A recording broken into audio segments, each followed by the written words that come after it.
Beaucoup d'entre nous connaissent les addictions et les associent à des substances, comme les drogues ou l'alcool. Au début, on l'aime, puis on en a envie, puis on peut finir par essayer de l'obtenir à tout prix, et enfin, sans le prévoir, on devient dépendant. C'est ce que disent couramment les toxicomanes et ce qui rend les dépendances si sournoises. Ce qui est encore plus surprenant, c'est que des études ont montré qu'ils peuvent aussi désigner des personnes et des relations. Comment cela peut-il être possible? Comment peut-on avoir l'intention de prendre quelqu'un d'autre à n'importe quel prix?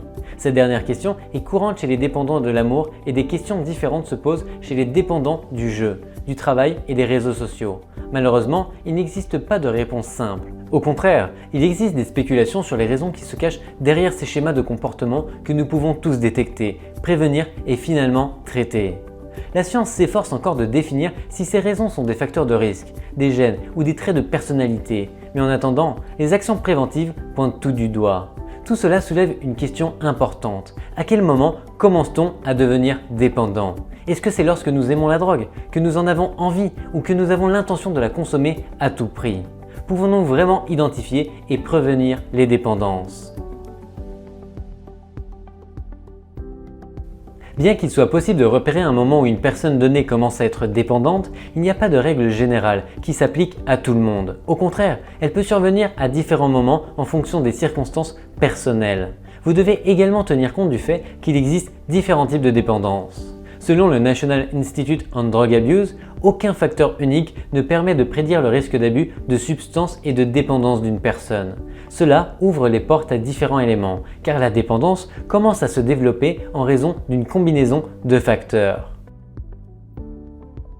Tout d'abord, il est nécessaire de définir ce qu'est la dépendance. En ce sens, le National Health Society du Royaume-Uni affirme qu'une addiction est définie comme le fait de ne pas avoir le contrôle sur le fait de faire, de prendre ou d'utiliser quelque chose, au point que cela pourrait vous être nuisible. De cette définition, nous pouvons extraire 3 éléments clés, qui sont: différentes choses peuvent créer une dépendance. La définition établit clairement que d'autres éléments différents des substances peuvent créer une dépendance. Il y a un manque de contrôle. Les toxicomanes remarquent leur manque de contrôle lorsqu'ils veulent s'arrêter ou l'éviter. Au début, il est courant de penser qu'ils contrôlent la situation, mais le manque de contrôle survient plus tard. Le comportement a des conséquences néfastes. De nombreuses personnes peuvent penser que le fait de ne pas pouvoir s'arrêter de se comporter d'une certaine manière est une dépendance. Mais cela va plus loin, car les gens doivent faire face à des conséquences néfastes pour que cela devienne une dépendance. Ces conséquences peuvent concerner différents aspects de la vie. Elles peuvent être personnelles, professionnelles ou sociales. Des facteurs poussent à l'apparition et au développement des dépendances. Selon la National Institute on Drug Abuse, ces facteurs peuvent être biologiques, environnementaux et développementaux. La biologie a une forte influence et implique tous les effets de l'ADN. Cela inclut le sexe, la couleur de la peau, la forme physique et l'état de santé naturel général. L'environnement, les expériences vécues par les personnes au cours de leur croissance influencent leur réaction aux drogues ou leurs relations avec les autres et la vie en général. En voici quelques exemples. Le foyer ou l'environnement de l'enfance est chaotique, instable ou abusif. Certains artistes célèbres comme Drew Barrymore, star du film E.T., sont devenus dépendants à un âge précoce et elles venaient de familles chaotiques. Les parents ou les pères ont une attitude d'acceptation de la consommation de substances psychoactives. Un exemple est l'acteur Robert Downey Jr., la star du film Iron Man. Ses parents étaient également acteurs et très permissifs à l'égard de la consommation de drogue, ce qui l'a incité à essayer et à continuer à en consommer. Le groupe de pères consomme des drogues ou de l'alcool et exerce une pression par les pères. C'est une situation courante chez les adolescents dans les écoles qui ne veulent pas être laissés pour compte par le groupe. La personne a du mal à réussir sur le plan scolaire ou social.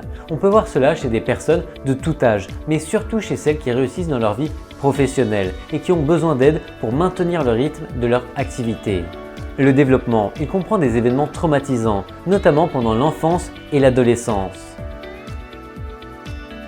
Bien qu'un ou plusieurs facteurs puissent déclencher la dépendance, la plupart du temps, le processus commence avant. Lorsqu'on analyse tous les facteurs, on constate que les personnes qui ont déjà un facteur dans leur vie deviennent dépendantes. Cela explique pourquoi certaines personnes peuvent se contrôler et arrêter de consommer des drogues ou d'agir de certaines manières.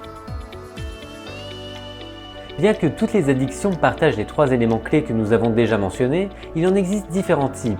La variation commence par la différence dans la cible de la dépendance. Certaines portent sur des substances, d'autres sur des personnes et des relations. D'autres encore sur certains aspects de la vie comme le travail, Internet ou les jeux d'argent pour n'en citer que quelques-uns.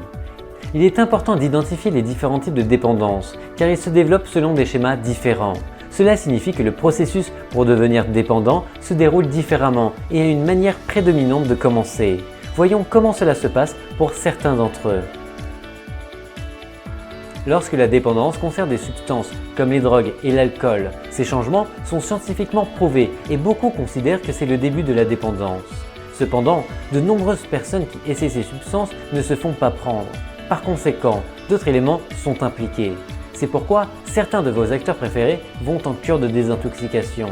Les éléments qui peuvent être présents sont l'environnement, la biologie ou le développement. Ce type de dépendance se réfère à des problèmes pour arrêter et contrôler les activités de jeu. Les personnes qui deviennent dépendantes des jeux d'argent sont généralement très compétitives car elles veulent toujours gagner plus. Mais ce n'est pas le seul facteur de risque mais le déclencheur de la dépendance. Au contraire, elles peuvent avoir déjà eu des problèmes de santé mentale comme l'anxiété et la dépression. Ils peuvent également présenter l'un des facteurs que nous avons déjà mentionnés. En fait, la dépendance au jeu peut faire partie d'une autre dépendance aux drogues ou à toute autre substance. En outre, d'autres maladies et leurs traitements peuvent entraîner le développement de troubles du jeu. Citons par exemple la maladie de Parkinson, les troubles neurologiques, les problèmes de mobilité, etc. Nous voyons ici encore qu'il n'y a pas un moment précis pour devenir dépendant et la plupart du temps, il s'agit d'une condition préexistante. Bien que les gens appellent communément ce trouble dépendance à l'amour, un meilleur nom serait trouble de l'attachement. Mais lorsque nous parlons de dépendance à l'amour, il n'y a pas de substance agissant dans le corps. Il s'agit plutôt de traits de personnalité et d'expériences traumatiques qui agissent pour développer le comportement de dépendance. Il se crée un fort besoin de résoudre des situations passées d'abandon en forçant une situation à rester avec quelqu'un d'autre. La dépendance ne commence pas par une relation amoureuse, elle ne fait que déclencher des traumatismes passés et des facteurs de risque. Parmi ces traumatismes liés au développement, citons les divorces difficiles des parents, les parents émotionnellement indisponibles, les parents toxicomanes, la perte de parents proches et les personnes négligées. Dans toutes ces situations, les gens ont tendance à développer des émotions fortes ou négatives qui affectent leur comportement normal. Actuellement, il n'est pas possible de déterminer le moment exact où une dépendance commence. Cependant, les facteurs de risque peuvent aider à prédire la disposition de certains groupes de personnes à devenir dépendants. Bien que le déclencheur d'une dépendance puisse se trouver dans le présent, les véritables raisons se trouvent toujours dans le passé de la personne. Bien souvent, ce n'est pas un seul facteur qui déclenche une dépendance. Il peut s'agir d'une accumulation de facteurs, de faits et de situations. Bien que certaines personnes puissent avoir des facteurs qui augmentent leurs chances de développer une dépendance, elles peuvent toujours les éviter ou finalement se rétablir. De nombreuses personnes ayant suivi une cure de désintoxication peuvent le prouver. Jusqu'à présent, le moyen le plus efficace de commencer une dépendance est d'éviter l'exposition aux facteurs de risque. Tous les facteurs et éléments qui motivent une dépendance agissent progressivement pendant un certain temps, avant qu'elles n'apparaissent. Merci d'avoir regardé cette vidéo et à très vite sur cette même chaîne.